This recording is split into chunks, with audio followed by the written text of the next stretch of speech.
বেআইনি অস্ত্র কোনো আইনি কাজে ব্যবহার হয় না। অন্তর্বর্তী সরকার অস্ত্র উদ্ধারে নিশ্চয়ই যথেষ্ট সফলতা দেখাতে পারেন নাই। আইনের অস্ত্র বেআইনের হাতে চলে গিয়েছে। বিজিবি, পুলিশ ও র্যাব সূত্রের বরাত দিয়ে একটি গণমাধ্যমে আমরা পেয়েছি যে বাংলাদেশ ভারত ও বাংলাদেশ মিয়ানমার সীমান্তের অন্তত 30টি পয়েন্ট দিয়ে দেশে অবৈধ অস্ত্র আসছে। এটি আজকেরও খবর, আগেও কয়েকদিন আগেও এসেছে।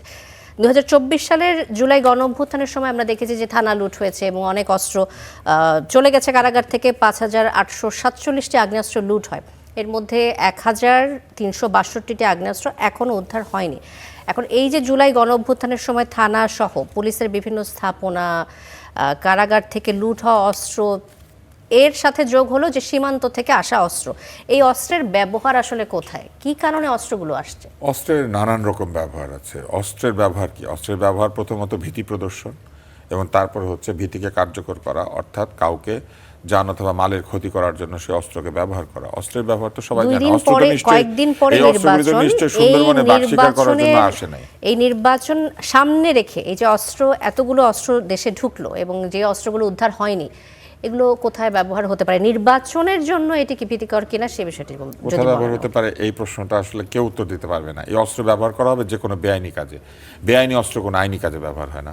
যত অস্ত্র তত বেআইনি কাজ, কোনো না কোনো বেআইনি কাজে সেটা ব্যবহৃত হবে। কোথাও চাঁদাবাজিতে, কোথাও লুটতরাজে, কোথাও কাউকে শারীরিকভাবে আহত নিহত করার জন্য, কোথাও ভয়ভীতি প্রদর্শন করে উদ্দেশ্য সাধনের জন্য, বিভিন্ন ভালো কাজকে বানচাল করে দেওয়ার জন্য। অবৈধ অস্ত্রের কাজ কি এটা সবাই জানে। অন্তর্বর্তী সরকারকে ব্যর্থ মনে করেন এই বিষয়ে?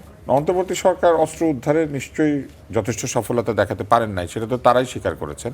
তারা যে তথ্য দিয়েছেন সেই তথ্যই তো আছে। 1362টি অস্ত্র উদ্ধার করা যায় নাই। 5000 অস্ত্রের মধ্যে 1362টি অস্ত্র উদ্ধার করতে না পারা মানে হচ্ছে প্রায় 25% অস্ত্র তারা উদ্ধার করতে পারেন নাই। তো যা অস্ত্র হারিয়ে গিয়েছে, সরকারি অস্ত্র, আইনি অস্ত্র, আইনের অস্ত্র বেআইনের হাতে চলে গিয়েছে। যে অস্ত্র রক্ষা করার দায়িত্ব হচ্ছে সরকারের, সরকারি প্রতিষ্ঠানের, সেই অস্ত্র বেআইনের হাতে চলে গিয়েছে। আইনি অস্ত্র বেআইনে ব্যবহৃত হবে, এটা কি এক ধরনের সফলতা তো নয়, এটা তো এক ধরনের ব্যর্থতা। তবে এটা সরকারের ব্যর্থতা বলবো না, আমি সরকার একটা বিশেষ বিভাগ ব্যর্থ হয়েছেন। এগুলি যাদের উদ্ধার করার কথা তারা উদ্ধার কাজ করতে পারেননি, অথবা তারা লুট হতে দিয়েছেন। সরকার যেটি করেছে, এই লুটতরাজ কি ইনডেমনিটি পেয়েছে? এইটা সরকারকে পরিষ্কার করতে হবে। এই অস্ত্রগুলি যারা লুট করেছেন তাদের নামে কি অস্ত্র আইনে মামলা হবে অথবা হবে না? এই অস্ত্রগুলি তারা তো লুট করেছেন যে তারিখের মধ্যে, সেখানে যথেষ্ট ব্যক্তিদেরকে ইনডেমনিটি দেওয়া হয়েছে, সেটার যুক্তি আছে। কিন্তু এদের মধ্যে কেউ যদি তাদের হাতেই অস্ত্রটা পাওয়া যায়, তাহলে কি মামলা হবে নাকি হবে না, এটা সরকার পরিষ্কার করতে হবে।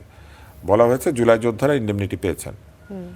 আবার জুলাই যোদ্ধাদের কেউ কেউ বলেছেন যে তারা থানাতে গিয়েছিলেন, থানাতে আগুন ধরিয়েছেন। একজন কিন্তু বলেছেন, একটা রিল আমরা দেখেছি, কোনো একটি থানায় বসে একজন বলছেন যে আগুন ধরিয়েছেন, কিছু কিছু করেছেন, তারা ক্রেডিট নিচ্ছেন। তো ধরেন এরকম কোনো একজন ব্যক্তির হাতে হঠাৎ একটা এরকম অস্ত্র দেখা গেল, তাইলে কি মামলা হবে নাকি হবে না? এই প্রশ্ন উত্তর কি আপনি আমাকে দিতে পারবেন? শামীম রেজা দিতে পারবেন?